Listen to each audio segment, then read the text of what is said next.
presented by Vintage Guitar Magazine, with your host, me, James Patrick Regan, otherwise known as Jimmy from the Deadlies. And today I'm speaking with guitarist Jesse Dayton from the new guitar supergroup, the Texas Headhunters. In our conversation, Jesse tells us about some of the studio sessions he's doing currently with Shooter Jennings. Jesse describes growing up in Beaumont, Texas, home to Johnny and Edgar Winter, and how Clifford Antone came to see him play in a club in Beaumont when he was only 15. Jesse tells us about playing with Waylon Jennings for Waylon's last recordings and his gear throughout the years.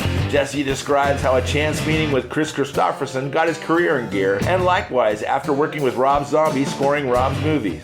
Jesse takes us through the lineage of the Texas Headhunters with himself, Ian Moore, and Johnny Moeller, all three discovered by Clifford Antone. To find out more about Jesse and the Texas Headhunters, you can go to his website, jessedayton.com. That's JESSEDAYTON.com.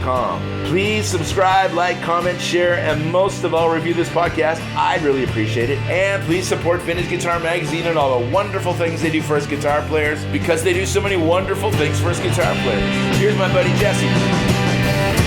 How are you doing, Jesse? Sweet. I'm good, brother. I'm about to head out to the recording studio and just going to chill with you for a minute. Okay, good. I like that. What are you recording at the recording studio? Man, I don't know if you've ever heard of this band called Shiny Ribs. Nope. Oh, you know what? I have heard the name. They play festivals, right? Yeah, they're a big band. Yeah. Yes, I have heard of them. And so there's this black girl who's one of their background singers who I heard her and I freaked out and I was like, you got to come sing with me on this record I'm doing with Shooter. And so I started getting to know her and she's like, yeah, I've never made a solo record, but I've been on over 40 gospel records. Wow.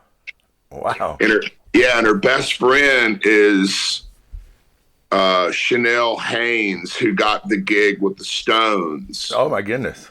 So she first got the gig as Tina Turner on Broadway, and then Mick saw her and got her, plucked her out of that. Damn. And so her and this girl that I'm working with have sang together. They're like the go-to soul sisters, you know? Yeah. And I was like, hey, I got a record label, and why don't we put out a record? So I'm making this record right now with this girl that's kind of like a blues guitar record, but kind of soul, and that she's a singer on it, and I'm playing all the guitar on it. So it's gonna be. I can't wait for people to hear it. Yeah, that's fantastic. And so, do you spend most of your time doing session work, or are you mostly playing live, or what's your deal? I'm mostly playing live, but I used to be a total gun for hire, Okay. Like I would do it all the time and fly to Nashville and LA and stuff here in Austin where I live. But if you want to know the truth, I just think cool is almost dead right now. And it's just not fun, like Chrissy Hine came out to my show in LA and I said something. I said, and it's the first time, in London, we were in London. It was the first time I'd ever met her, and we stayed up till 4 a.m. talking about how dead cool was. Wow. Like no one cares about it anymore. Yeah. So I'm like just trying to do stuff that I love, that's cool, and you know what I mean? Yeah. Of course. Did you grow up in Austin or around Austin? I grew up on the Texas-Louisiana border in Beaumont. Okay. Which is a more Cajun town than anything above New Orleans. Yeah. And grew up 2 blocks from Johnny and Edgar. Oh, really? Yeah. Oh, yeah. Wow. Friends of the family. They used to come into the Dairy Queen. They had, Johnny had tattoos when only sailors and bikers had tattoos. And so huge fan of that. But, big music culture there. Sure. Of course. And when did you start playing guitar? How early on? 15 years old, man. Snuck into a club, started playing. And the second week that I was playing this club, Clifford Antone from Antone's Blues Club in Austin drove down to see me play and gave me Yeah, he gave me 5 records. He gave me Slim Harpo and Muddy Waters and, like the usual suspects, Buddy Guy. Yeah. Yeah. It's so you started playing clubs at 15, but when did you actually start playing guitar? Like 15, I was a okay. late bloomer. Yeah. But I was a terrible first baseman and I was, terrible at math, but I could play guitar, and I got a gig playing in an all-black Zydeco band. And so I tell people that are starting out on guitar, I said, they're going to tell you that if you want to play the guitar rhythmically, like drums, to listen to James Brown, but what you really need to listen to is Zydeco. Yeah. But, and I love James. No, of course. But if basically, if you play rhythm guitar in a Zydeco band, you're a drummer.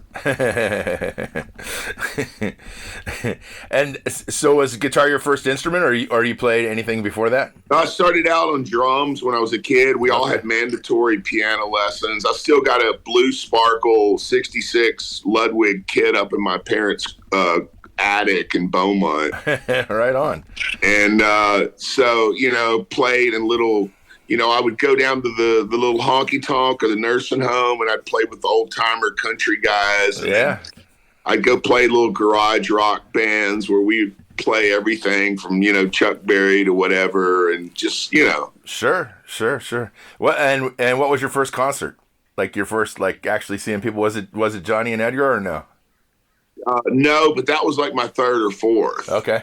My first concert was George Jones, and he didn't show up. Perfect. and then we went back like 2 nights later, and he walked out on stage and tripped over the monitors. He was hammered. Yeah. And he tripped over the monitors and fell down. And I looked up on my dad. I go, "What's wrong with him?" And my dad goes, "Son, that's country music." Was your dad into music early on? Big time. Yeah. Everything, even my grandfather, I remember him calling them race records. It was real kind of redneck shit, but that they didn't know any better, and they were out in the middle of nowhere. My dad's bringing home like Little Richard records, which, I think Lemmy told me one time the most dangerous man in the history of rock and roll was a gay dishwasher from Macon, Georgia. Because he could steal your daughter and your son.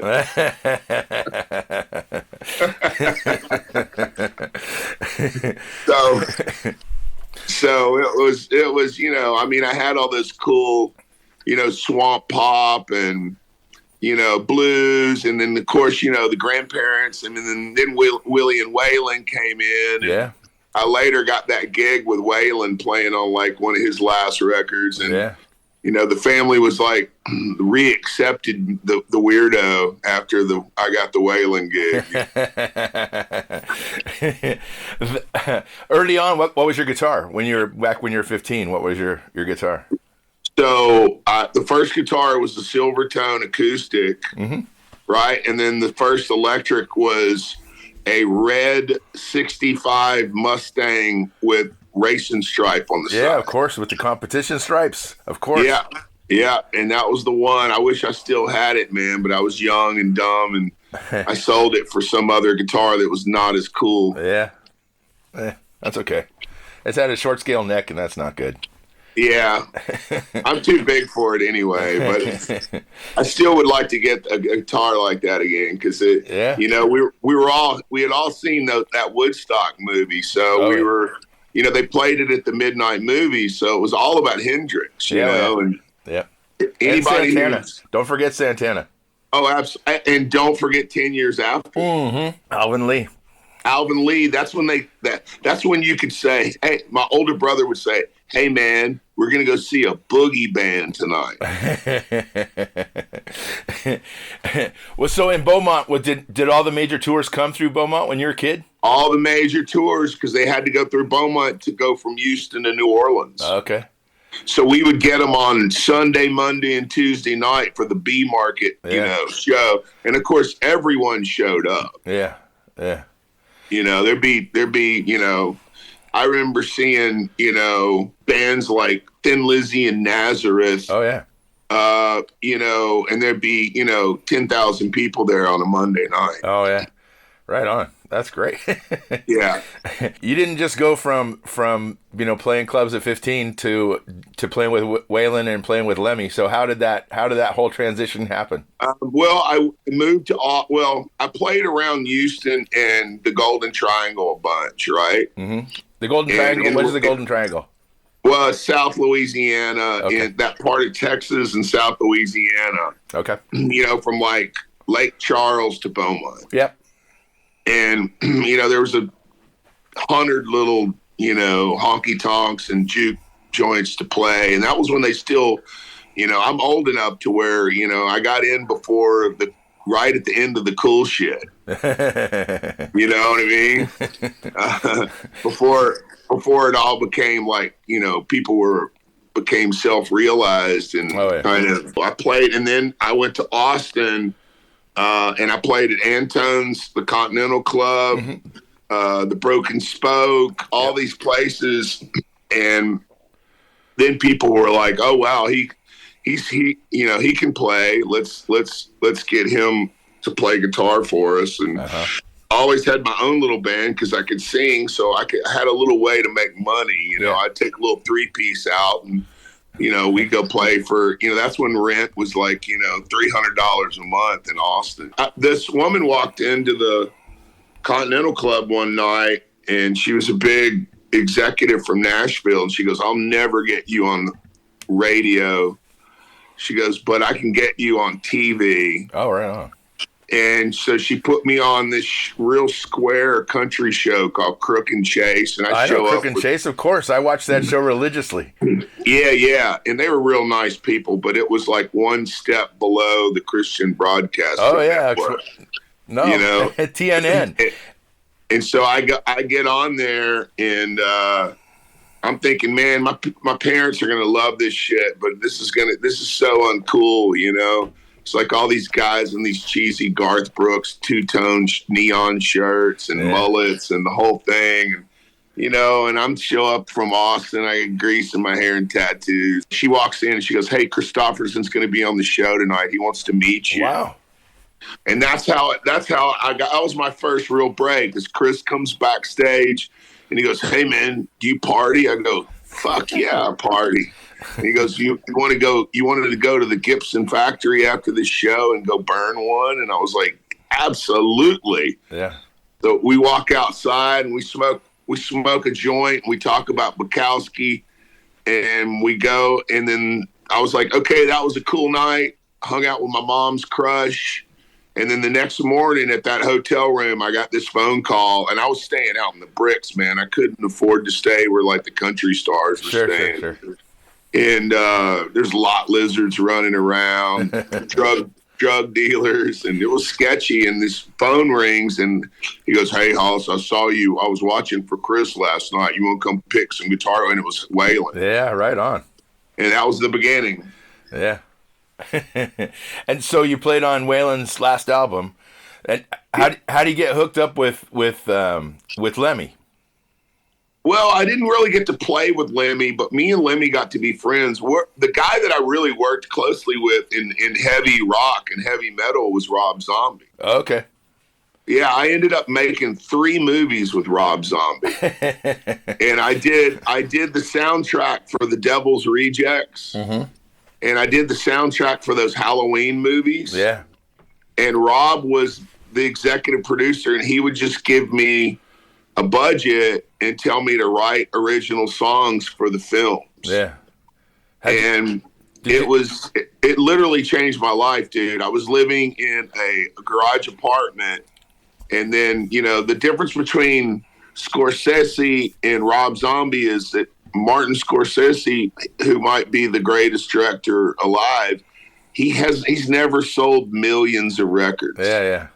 So Rob just told everybody, "Hey, this guy's putting out these soundtracks to my record," and it had his name all over it. And he gave me 75% of the publishing. So I bought a house and I put my kid through college, and you know what I mean. It made my life a lot easier. Sure. And had you had any, like, I mean, you probably hadn't done any soundtrack stuff before that, but like I'd only done TV stuff, and then where they'd licensed songs, you know what I mean? Where they just call up and say, "Hey, we want to put your song in Justified or Sons of Anarchy or whatever." So, but I'd never scored anything, and Rob just called me up and taught me through this. Hey, man, it's no big deal, you know. Rob's like the smartest guy ever. He looks like the biggest party animal of all, but he's kind of like a nerd and a genius guy. You know? And did you have to work with time signatures and everything? Like, I mean, yeah, some of it. Yeah, that's crazy. That's hard work. Yeah, it was real, but it was, you know, compared to working in an oil field in East Texas, you know. Sure. I felt like I was stealing, dude. I know. Well, I shouldn't say it's hard work, but it's a lot of pressure. It is a lot of pressure, but I did the first time I ever walked into recording studios with this really crazy producer named Huey P. Moe, and he ended up getting busted for pedophilia, and they killed him in prison, and it was crazy. But he produced Wasted Days and Wasted Nights by Freddie Fender, sure, of course, and a bunch of hits. And man, he gave me $50 to play on his Zydeco session. I was like, I felt like I just robbed the guy. Skipping ahead, how did the Texas Headhunters come about? And do you know Greg Martin? Greg Martin, yeah. Yeah. Is he pissed that you stole the Headhunter thing?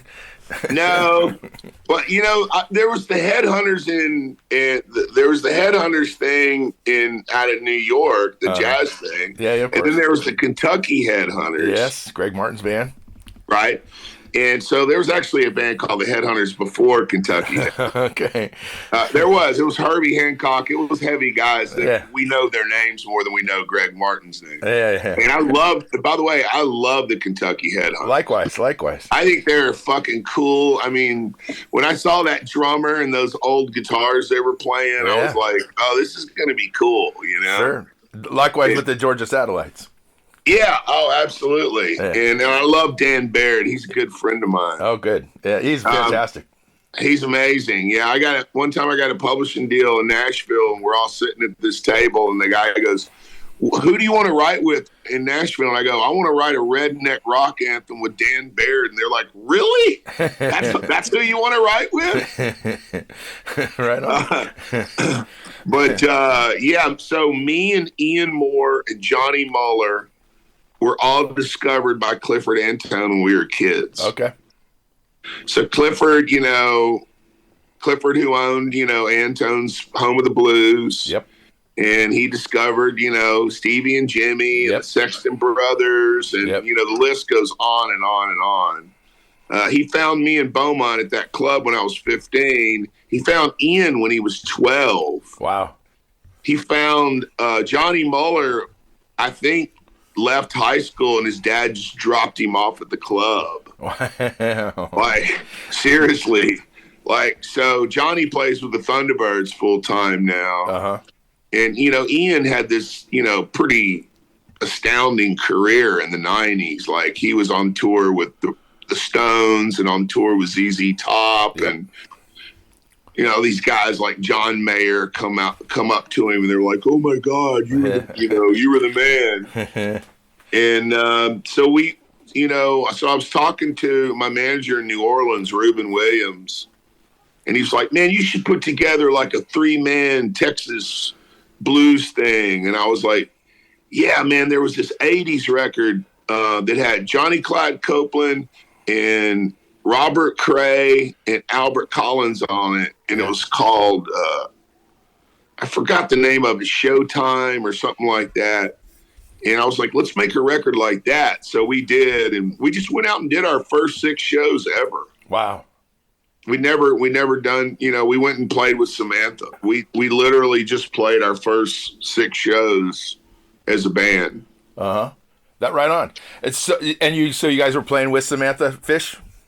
Yeah. So me and Samantha made that record together, right? Yeah. And that was kind of a hit record for us, for both. You know, it was her biggest record and my biggest record. Mm-hmm. And we got nominated for a Grammy, and we went on tour for 17 months. Wow.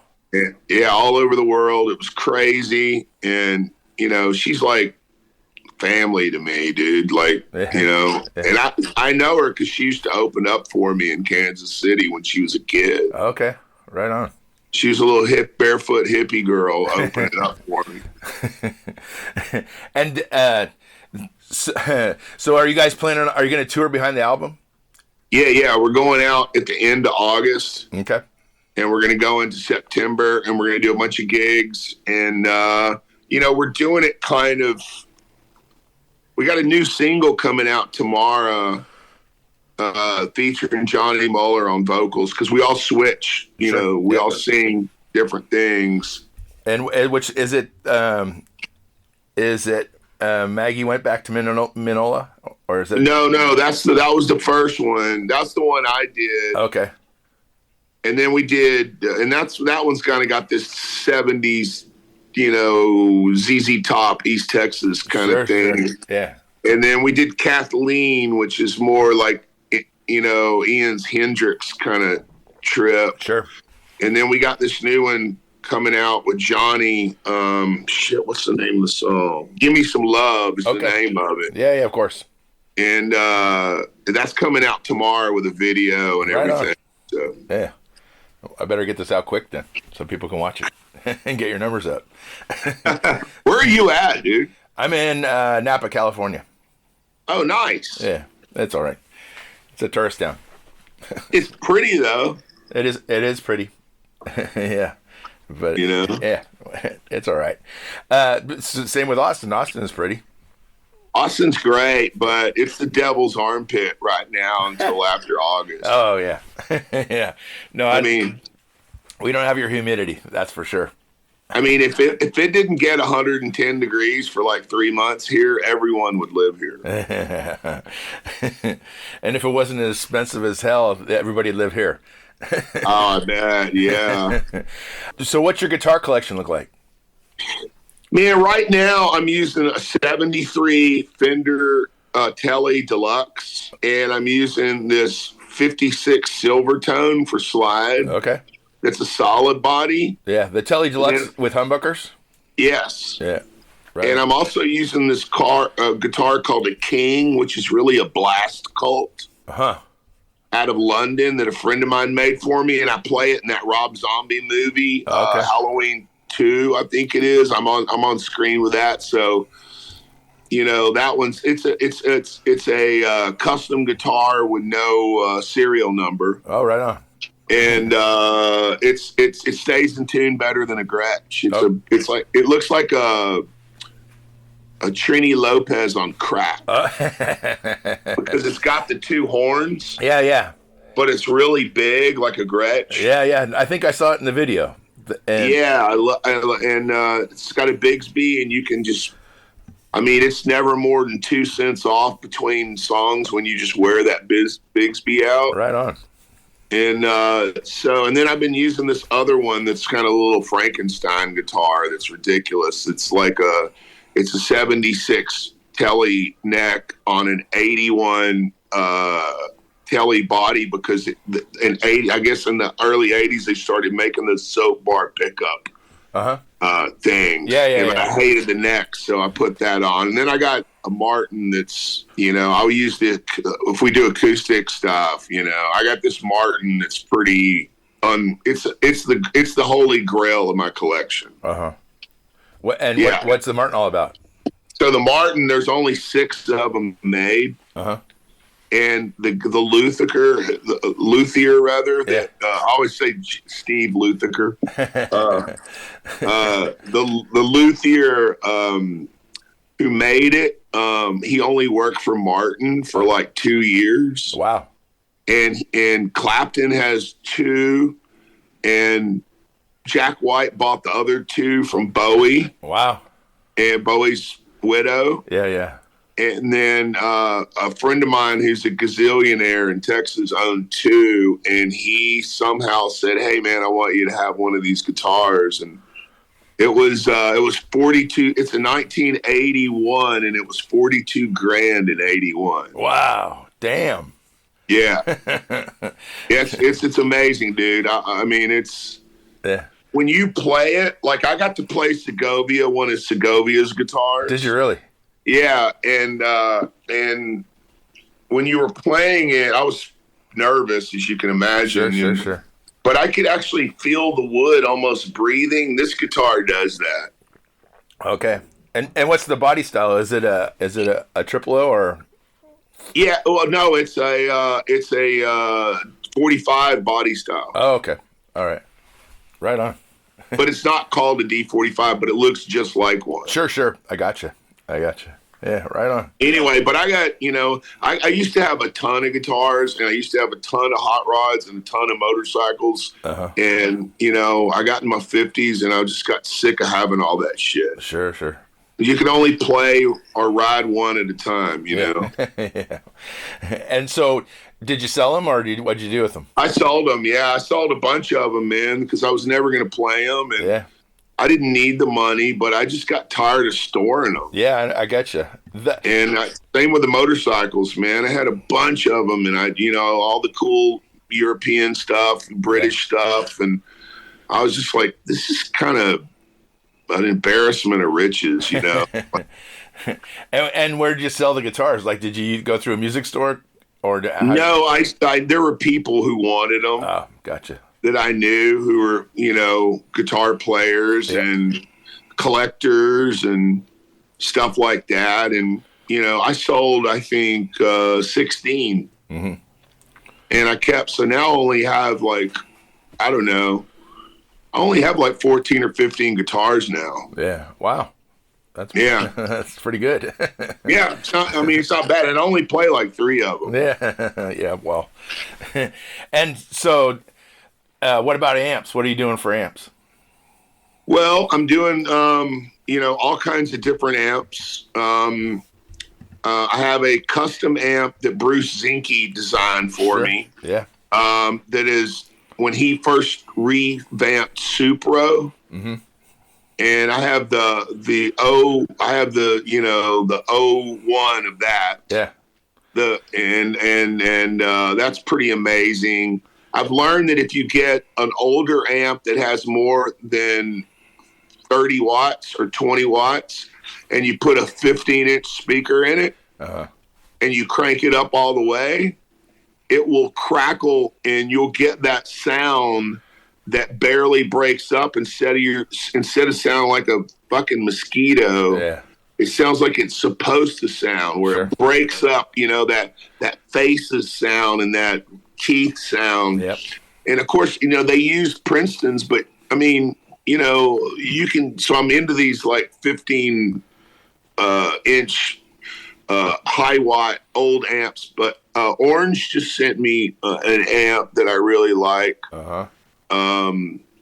Shit, I should know the name of it. It's their American version of can't remember it right now. That's something fine. Verb. Yeah. The Verb.